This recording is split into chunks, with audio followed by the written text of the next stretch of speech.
Hi guys, I'm Shmee, hello and welcome back to the channel where I am very much on theme at the moment. Of course, here in Italy, beautiful weather, having just collected the newest Shmee-mobile, my Ferrari SF90 Stradale. Now, straight off the back from picking that car up in the hometown of Ferrari in Maranello, we're now in Modena at the Enzo Ferrari Museum, the Museo Enzo Ferrari, where we're going to be having a quick look inside at some lovely and beautiful Ferraris before we get straight on the road to take this car for its first 1,000 kilometers, 600 miles, a stretch taking us all the way up through the north of Italy, through Austria, into the south of Germany for a checkpoint, and onwards towards Frankfurt, all leading towards Easter weekend at the Nürburgring. So straight after picking up this wonderful thing, very bright in blue electrico in the sunshine, we're going to have a quick kind of learn as we go, because obviously I've picked it up on the road. We've got all of the luggage in the GTC4 Lusso, and we're heading for a 1,000 kilometer drive. But let's first head inside and take a look. Before we do go inside, and I think this is the first time I've ever even been to Modena, but this building behind was actually Enzo Ferrari's father's workshop, which is now obviously home to a bit of a museum here in the city. But we're learning as we go, as I said, with this car. And one of the things about it, obviously given the weather is quite so nice, and I should now put my lovely new bright red jacket away, is that there's not a whole lot of luggage space. Now, we did know that prior to departure, but if you open up the front, inside here, you're going to get one bag and some seat packaging, obviously for protection if it needs to be transported at any point. And you're going to have a bit of a squeeze, even to pop in a jacket. That's why we have the Lusso. So I want to see if I can come up with a solution for transport down the line with this car and what exactly we can do with it. But at this point in time, we've got about 140 kilometers on the clock, and we've got about 900 kilometers ahead of us. So it'll be 1,000 miles in. The Lusso is completely loaded up with everything. It feels ridiculous to be driving a Ferrari and have a Ferrari as the support car, but normally when I've purchased a car, I've collected it in the UK, and before going off on an adventure, I'd have had time to work out what cables I need, what mounts, what passes, what different luggage fits best in the car. But having done it the other way around this time, it's completely winging it, and it's certainly interesting. So there's a lot to go through in terms of that. For the moment though, let's head straight inside, because I want to show you quickly here at the Museo Enzo Ferrari, where there are some lovely, lovely things to come and take a look at. Have a look at this immense hall here at the Museo Enzo Ferrari with the Ferrari Forever exhibit. We have a lot of very special models to take a look at inside this amazing presentation. Alongside me, the 250 GT Competizione, tucked in back there, a 250 Europa. We've got a lot of the 1960s models just here. 250 GT Cabriolet, imagine cruising one of those. 250 short wheelbase, the SWB Competizione, very, very valuable as we come round. Have a look at that, of course, leading on to the 250 GTOs of that era. We've got a 250 2+2, we've got a 250 GT Lusso. These are some magnificent cars and a big part of Enzo Ferrari's history and legacy. The 275 GTS, again, a lovely car. Just imagine cruising one of those. Some more of the history. We can see some of the frames and different processes, some Ferrari Classiche exhibits as well. As we come towards this side, we've got the 275 GTB, looking lovely in the Giallo. We've got the 365 GTB Daytona, obviously a generation slightly further forwards with that wedge shape. If we come through this way, tucked in around here, this is the 375 MM. Open, following on from one we'll check out in just a second. We've got the 208 GTB Turbo, we've got the 308 GTB as well, and just down this way, this is the 750 Monza, of course the historical link on which the first of the Icona series, the SP1s and SP2s, were based, that open driving experience. They also have the rooms with different engine generations. There's also an archive, and I've spent a lot of time taking a look at this display of many of the different Ferrari models, all the way back from the new Daytona, the SP3, 296 GTB Assetto Fiorano, 812 Competizione Aperta, 812 Competizione, and some of the one-offs and all of the F1 cars. Believe me, for somebody like me, that is absolutely awesome to take a look at, seeing all of the different cars going back in time. We've got a very nice blue 246 Dino just here, obviously the small Ferrari, you could say. If we come through this way, we have the 250P, If we come and take a look at this, of course, race car through and through. Have a look inside. Right-hand drive with the gear shifter tucked in down to the right, down there as well, on the side of the door. Imagine racing flat out in one of those. What a place to visit. And even here, as you can see, they project different movies and videos and make the whole place dark as well for different videos to be shown up on that end screen inside this building, which actually has a bright yellow roof out inside as well. And that is not all.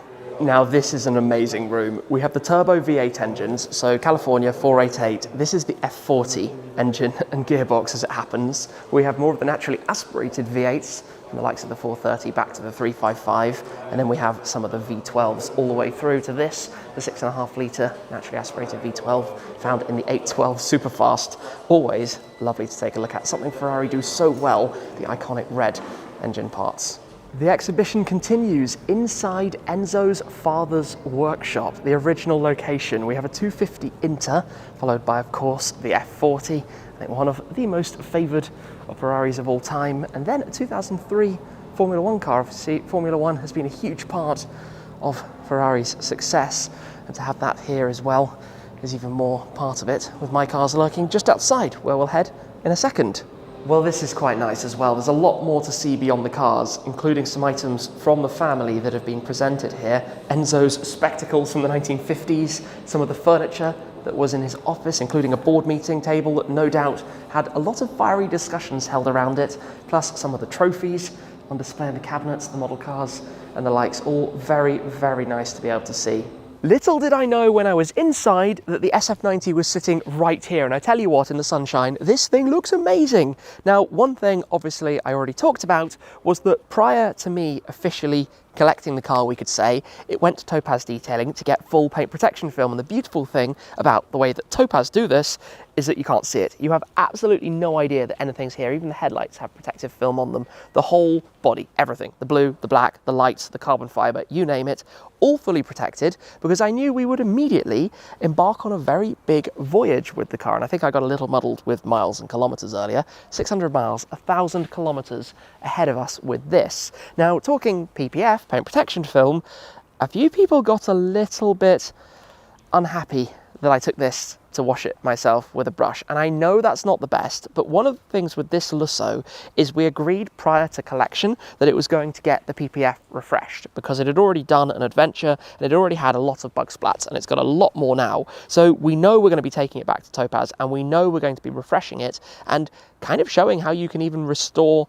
PPF and make it look a little bit better as well. So I wasn't particularly worried, and you can kind of understand why I would have preferred to have this nice and clean alongside that just for the collection day, the two cars together, because you can't turn up to Ferrari with a dirty Ferrari, and it was the next morning. Anyway, this is completely full of luggage, but still has plenty of space left. It's a really practical car. The two together are just amazing, and I guess we're enjoying the sunshine here in the place where you could say it all began. This was it. Enzo Ferrari was here. This is the workshop, I guess, as he as a child started his automotive passion before heading over to Maranello and everything that we now know, obviously beginning. So before too long, we'll hop in the car and learn it as we go, with a very, very, very long drive ahead of us. We've just had a pizzeria lunch stop, but we noticed down here in the footwell, we have a piece of protective film still on, which is always quite satisfying, except it's hard to reach behind the throttle pedal. Obviously, one thing just to stop you scratching it. There's actually another one here, but I'm not going to try and do that right now, because this is not the largest cabin in the world, and we're going to be spending enough hours in here today. It'll be interesting to learn the hybrid system a little bit more. And also, Maserati is just down the road, so we might just drive by and see the HQ and all of that. We should set off in a moment. Lusso's ready, SF90's ready. It's time for the long road. No sooner have we left the gates then, than right here is Maserati with the Trident up on the top of the tower there, parking garage, and I think the factory buildings are basically behind. Now, given we've got a fairly high state of charge in here at the moment, we are running in eDrive. I've got it set to hybrid, but obviously it uses the battery if it can. And in fact, just to show you quickly, down on the Odo, we've got 237 kilometers already. It's at about 140 miles, but that is the Maserati offices. And then I think if you get a quick view through the buildings here, the factories are all behind. So this is quite literally heartland of Maserati. I've never been here. I've never been to Maserati's HQ, right alongside the Enzo Ferrari Museo. Maybe we can see even a little bit more down this way. Down to the left, yeah. There it all is. Right, not a bad way to start today's journey, and we've driven completely in the wrong direction, so we need to spin around, get on the motorway, because we've got a fair few 100 kilometers ahead of us. The big frustration at the moment is that here in Italy, the weather is beautiful. It is blue skies, it's sunny, it's really warm. In fact, the car says it's 23 degrees Celsius. I wouldn't even be surprised if it's even a touch warmer than that. But where we're heading in the south of Germany is currently very cold, very wet, very miserable. And part of me wants to change the plan and actually just stay here in Italy with the two Italian cars right now and have a good time with them. But I think in reality we need to get a move on, which means joining the autostrada here, the Italian motorways, and then making the most of having my toll gadget, Telepass, which is going to be over to the far right side. This does make it super smooth, and you can actually use these even in car parks and things in some places. Just kind of hold it out and through you go. Nice and easy. Wait for the second beat. And then we're going, I think, right lane to Brennero, Verona, Mantova. That sounds about right. Let's go with that and hope. But we're always in e-drive. This is the thing you notice with the SF90. Spending a bit of time with it. It spends so much time in e-drive. You wouldn't kind of believe how much. Obviously when you get on the throttle the engine fires in, but then you get all sorts of swooshes and whooshes and fun noises out of it. But basically it's on e-drive as much as it can be. And in hybrid, I suppose in hybrid mode, the first thing I'll comment is that I would probably prefer it to retain a little bit more charge than it does. It kind of depletes everything straight away until it's down to 0 and then tops up a little bit and then uses it. But I'm going to learn all of that process as we go. Just gone through 250 kilometers so far. So our next turning, according to my nav, is in 310 kilometers, the border to Austria, before which we need to buy an Austrian vignette, standard road trip things, and not get in any trouble for that. And actually I'd quite like to fill up both cars as well, so we can do a long slog and get some kind of impression of what the fuel side of this thing is like, because technically, for the kind of car, it should be fairly efficient. Jump ahead a bit, and we are now up in the mountains as we make our way pretty close to Austria. We're about 67 kilometers now from the Austrian border, having a very gentle cruise, and it's going to be quite interesting because we filled both cars up at exactly the same time to see how they've done on fuel over the last couple of hours. I'm having a bit of confusion with the electrics in this car and getting my Bluetooth working, and I think it's to do with the conflict of having the two cars driving together and effectively my phone determining which one it's connecting to and getting it all wrong. We are going to stop at about 2 kilometers to purchase the Austrian vignette because you get a pretty unfriendly fine if they spot you driving through without one, so we're going to get that done 100%. There are lots of trucks. Obviously the speed differential is something you have to watch out for, but we're still cruising along. It pops into e-drive every now and then, but as we noticed earlier, because it depletes so heavily at the start, that's basically the kind of end of it, and then it runs on the petrol engine for most of the rest. But it's a really comfy car. It's a really comfortable supercar. That's what this car does differently to pretty much all of the others that I have. Just with these tunnels, it's a lovely place to cruise along, up the highways, still running it in, but by the end of this massively long drive, this car will be running and ready to go, ready to have some fun on the Autobahn. The only worry is what the weather is going to do in front of us, although miraculously it's still at 21 degrees. I was quite worried it was going to be much worse than this by now, so we're doing all right. This isn't a huge surprise. We're approaching the border. You can see the signs off to the right up ahead, and it's raining. That was always inevitable. And the fun thing is, because obviously it's charged the car up a little bit, we're now sitting in a traffic jam in e-drive. Like, I know this is obvious from, let's say, non-supercar hybrids, from normal hybrids, how the technology works. But with the performance benefits and the experience and kind of fun of learning it, it actually adds a new dimension to the car, which I really quite like. Anyway, around here somewhere we shall be entering Austria. Ah yes, roadworks with the tunnel. I think the official entry to Austria is the other side of this, I guess, roadworks section. Let's just hope the weather doesn't get significantly worse, because it's down to 7 degrees Celsius and it's raining.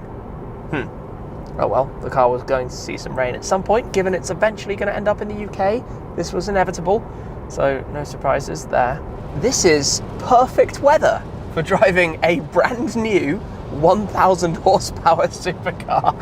Oh my goodness. We're crossing over the Fern Pass in Austria, which often from my experience basically means sitting in a line of vans and trucks and things. But we've now got 639 kilometers on the car. You can see the battery charge is depleted completely down to 0, so it's pretty much all the time, unless you go downhill and then it coasts basically on electric. But 639 kilometers, what's that, about 400 miles on the car already? First day driving it since picking it up. Not bad going, if you ask me. We've got an hour and a half more of this though, which, if it stays like this, is pretty miserable and grim, unfortunately. There's a ski hill up there. No, it looks a bit steep. Those aren't ski hills. Oh well. Can't change it. Just gotta rock and roll with it. We have just had another fill up about 330 kilometers later, and it's been quite interesting. So, in that distance, this car used 33.5 litres. The Lusso used 47.5. So it turns out that having a hybrid is quite economical. Trying to work out where to go now. Up here, as we pull away electrically, nice and silent. For the moment, the weather has not improved, but we've only got half an hour to go. We will cross the border into Germany shortly, and I'm really quite interested to have seen that, because we've been driving super gently for quite a long time now, to be honest. And we've got the numbers. Scores are on the doors, and we're off onwards towards Germany. And there is the entry to Germany. D. So we're now in our third country of the voyage. I suppose you could argue that this car has been also to France and to England. So now it's fifth country. Not going too badly, if I can say so myself. And I doubt the weather is going to have changed down the other side either. Well, we've made it. We're up to 750 kilometers on this car now, which means we're going to have this run in on the Autobahn very shortly. For now, though, we have squeezed the two cars into some fairly small parking spaces. Obviously right-hand drive, they work best that way around. We've got some luggage to take inside to go and have a rest before this journey continues tomorrow, and thankfully I have a nice warm jacket, perfect for the purpose given it is much colder here. Anyway, we'll see you in a few seconds tomorrow morning. Good morning. The journey continues. Thankfully, we actually have a bit of sunshine trying to poke through the rain clouds, and we've got about 3 hours of onward journey ahead of us towards Frankfurt to get this car up to about what it will be 1,150 kilometers on the clock by the time we get there. So very much the first 1,000 kilometers down. And I tell you what, being back in it, it feels so cool. The way even now it's chopping in and out of e-drive and hybrid. There's so much to learn about this. But yes, the Autobahn beckons, and maybe when we hit 1,000 kilometers, there will be an opportunity to let it unleash. That was the blind spot monitoring, but I figured we'd better let the bus go past rather than trying to squeeze out. Anyway, de-restricted Autobahn, but very, very, very busy Autobahn. And as I said, we need to do a little bit more running in. But there was a fun time years ago, actually, a little bit of a story here, with my 675 LT Spider. The moment that car hit 1,000 kilometers, I was actually on de-restricted Autobahn. So up until then, I'd been driving it super gently. 1,000 kilometers on the dashboard, which is the running in speed for that as well. And by 1,001 kilometers, we were doing 300 kilometers per hour, which, I don't know, just something I've remembered ever since. So let's see what happens with this a little bit later on. For now, it is a bit of a cruise. As I said, we'll take it easy. We're not going to be gassing it to too high speeds until we've just done a little bit more on the car, just to get everything right as we make our way north up through Germany. We just had a quick lunch stop, and we've come out of lunch to the service car park, where look what we have here. I suspect that's probably a facelift G63, which is quite interesting. The facelift is coming soon. No further words about that right now. And then what's next to it? Is that an EQC? Not entirely sure, it looks tiny compared to the G-Wagon. Anyway, nice little surprise before we get back onto the Autobahn. This is very rapidly getting worse. The weather is horrific.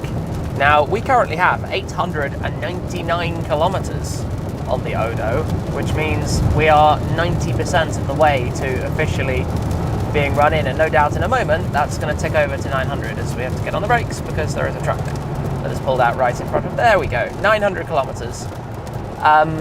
I suspect when we get even to 1,000 kilometers, if it continues being like this, we're not going to be having much fun. This is de-restricted Autobahn, but this is super, super careful. I just, yeah. I'm a little bit intimidated by 1,000 horsepower, I'm not gonna lie. A little bit kind of like, I don't really know how it behaves with the electric motors and the kind of four-wheel drive, so I don't want to just mash my foot on the throttle even when it opens up like this, because I'm not gonna take any chances with this one. Just sailing on, quite literally sailing through the massive amounts of water that we have here. Yeah, this is certainly what we can call quite interesting. Oh, yeah, I got tram-lined. Somebody else is happy going faster than I am. Not in this. No, thank you. Fast forward another 100 kilometers, and we now have 999 kilometers on the odometer. So that is about to hit 1,000, which will mean officially we're going to be run in at that stage. Now, at the moment, I don't see, there we go, we're officially running, except, yeah, one, we're in a speed limit section, coming down to 100 kilometers an hour for some roadworks. Two, it is pouring with rain.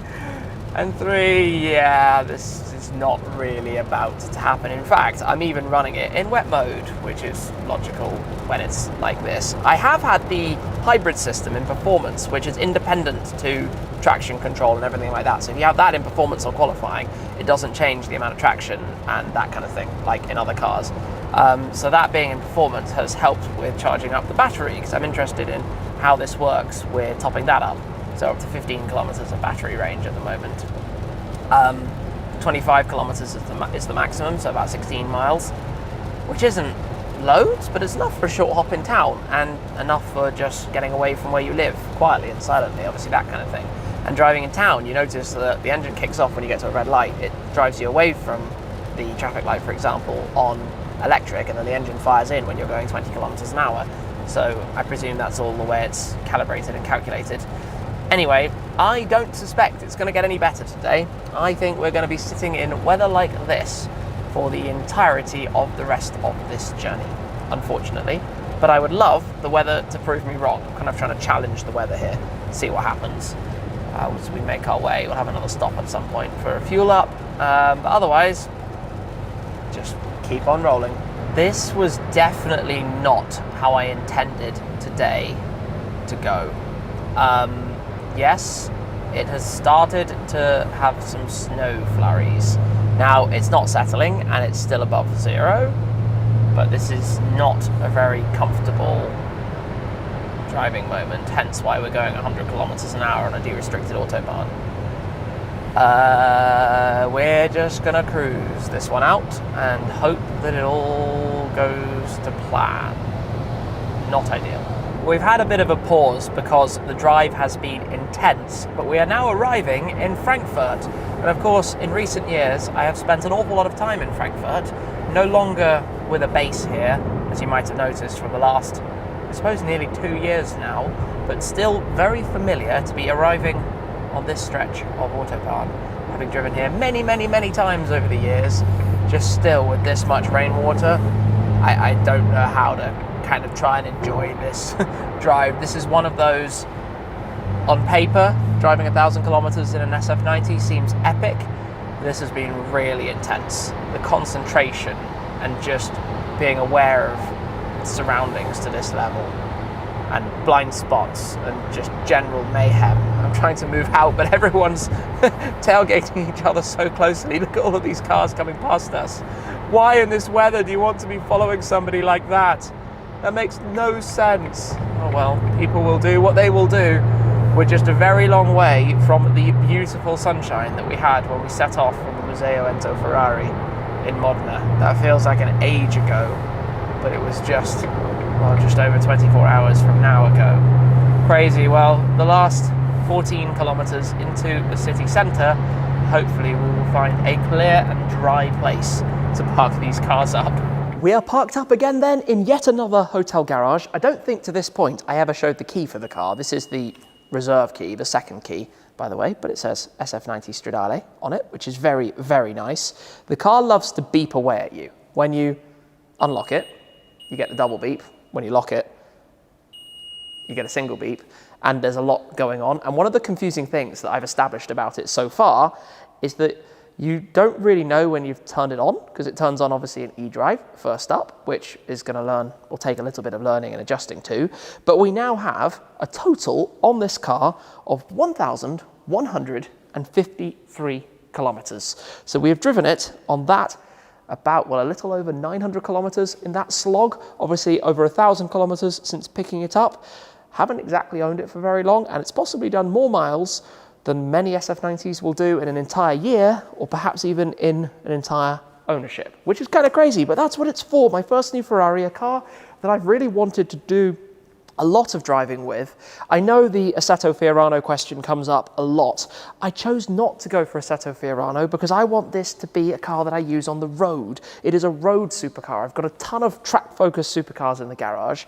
This, while it might have 1,000 horsepower, is a smart, comfortable, lovely car. The suspension is so supple, it rides so nicely, especially on bumpy Italian roads, and apparently it can handle some pretty inclement weather as well. It's been a shame that we haven't been able to completely open up the taps so far, but alas, we cannot control the weather, and hopefully some good days are going to be ahead with it as well.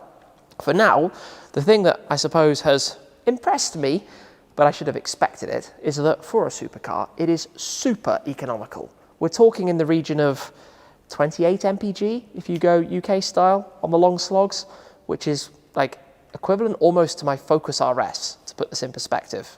Like, that's completely wrong. 1,000 horsepower supercar, 350 horsepower hot hatch, about the same economy when you're driving down the Autobahn.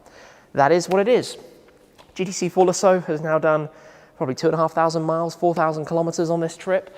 Wonderful support car. I've enjoyed seeing it in the mirrors an awful lot for the slogs that we've just had, and obviously a lot more still to come with it. Just, we need some weather to be on side, but as I've said, we've got quite a few more adventures to come on this trip. We will be at the Easter weekend at the Nürburgring, and we will have quite a few other things to drive and share over the coming period as well. For today and yesterday though, having set off from the Museo Enzo Ferrari, and a big thanks to the team there for the hospitality and the visit, all the way up to Germany with the newest Shmee-mobile, it is mega. So thank you again, as always, guys, for your support. Thank you very much. Without you, this would not be possible. It is hugely appreciated. That's it for this time. The first drive, the first 1,000 kilometers, the SF90 is now run in. I'll see you again very soon. Cheers.